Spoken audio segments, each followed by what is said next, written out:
अब सर पकड़ के बैठने का क्या फायदा? तुम्हें होशियार बनने से पहले मुझसे मशवरा ले लेना चाहिए था। मॉम, मुझे थोड़ी पता था।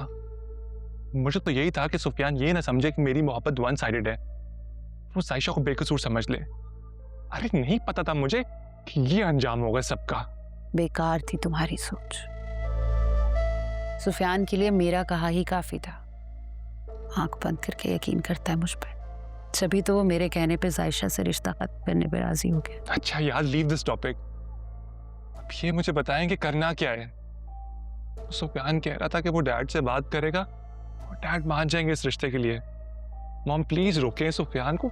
नहीं कर सकता मैं जायशा से शादी। सुफियान को तो मुझे रोकना ही है, लेकिन तुम्हारे या फिजा के लिए नहीं, अपने लिए। What do you mean?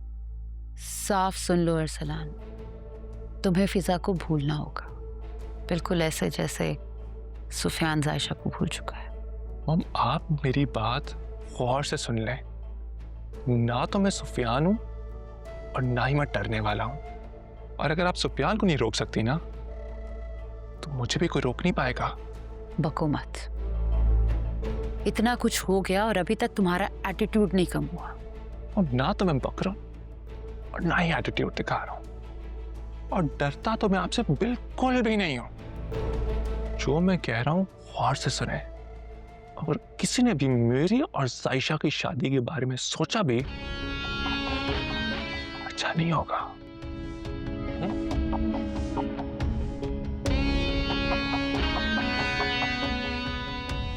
इतना तो मुझे यकीन है कि हामिद कभी सुफियान की इस बात पर यकीन नहीं करेंगे, ना ही अपनी लाडली भतीजी की शादी अरसलान से करने पर राजी होंगे।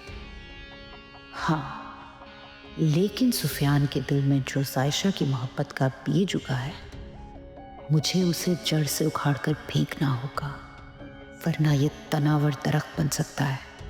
उसके बाद फिजा का भी इंतजाम करती हूँ। अजीब मुसीबत में डाल दिया है दोनों बेटों ने। इसी काम में लग गई हूँ मैं।